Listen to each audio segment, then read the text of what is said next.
আসসালামু আলাইকুম বন্ধুরা, তোমরা সবাই কেমন আছো? আশা করি ভালো আছো। আমিও তোমাদের দোয়া এবং আল্লাহ তাআলার অশেষ কৃপায় অনেক ভালো আছি। তো আমি আজকে ছিম দিয়ে একটা ভর্তা তৈরি করব।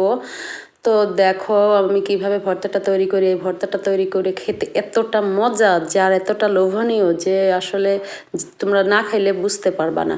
তো আমি প্রথমে সিমগুলা কেটে পরিষ্কার করে নিচ্ছিলাম, দেখছিলাম যে ভিতরে পোকা টোকা আছে কিনা, তারপরে ধুয়ে সুন্দর করে 2-3 বার করে করে পানি পাল্টাইয়ে ধুয়ে নিয়েছি।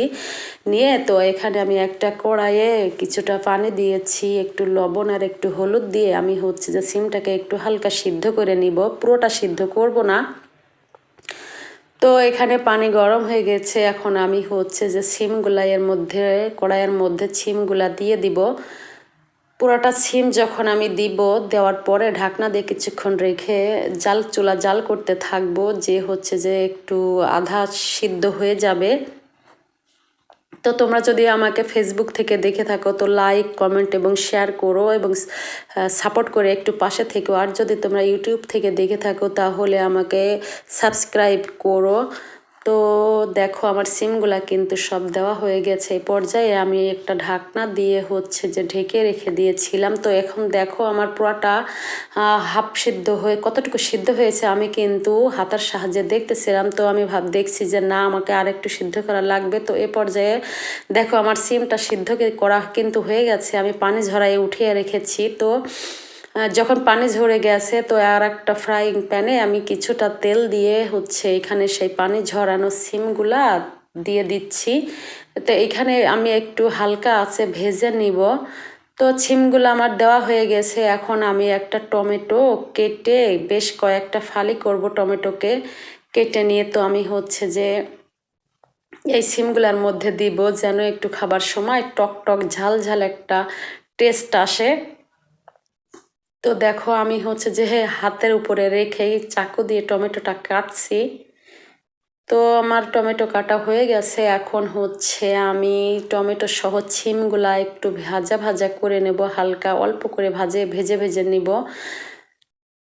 তো এটা ভাজা হয়ে যাওয়ার পর এই যে আমার সিমটা কিন্তু কিছুটা ভাজা হয়ে আসছে। ভাজা হওয়ার পর আমি একটু তেল ঝরাইয়ে নিব। তেল ঝরানোর পর আমি কড়াইটা একটু একদিকে কাত করে রাখলে তেলটা ঝরে যাবে। তো আমার তেলটা ঝরে যাওয়ার পর আমি সিমগুলা কিন্তু পাটাতে মিহি করে বেটে নিয়েছি। ব্লেন্ডারে কিন্তু বাটা যাবে না। যদি ব্লেন্ডারে যদি ব্লেন্ড করে নেওয়া হয় তো সেক্ষেত্রে কিন্তু একটু পানি পানি বেশি হয়ে যাবে। তো সেখানে একটু জাল করতে হবে বেশি। তো আমার দেখো বাটা হয়ে গেছে।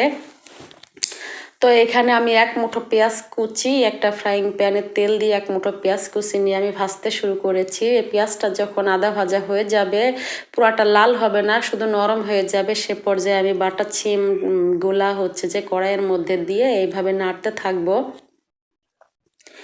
এভাবে কিছুক্ষণ নাড়তে নাড়তে নাড়াচাড়া করতে করতে যখন দেখবো যে এখানে পানিটা শুকায় গিয়ে তেলটা উপরে উঠে এসেছে আর একটু ভাজা ভাজা হয়ে এসেছে, শুকিয়ে যে ভাজা ভাজা হয়ে আসছে, সে পর্যায়ে আমি তো ওই পর্যন্ত যতক্ষণ না আসছে ততক্ষণ কিন্তু আমি এভাবে একটা হাতের সাহায্যে নাড়াচাড়া করতে থাকবো। তো ভর্তাটা কিন্তু আসলে অনেক দারুণ হয় খেতে, গরম ভাতের সাথে তো খুব সুন্দর লাগে, আর রুটির সাথে খেতেও বেশ মজা লাগে। তো তোমরা কে কোথা থেকে দেখছো আমাকে একটু কমেন্ট করে জানিও। তো দেখো আমার ভর্তাটা কিন্তু অলরেডি হয়ে গেছে, আমি একটা বাটির মধ্যে উঠিয়ে রাখছি।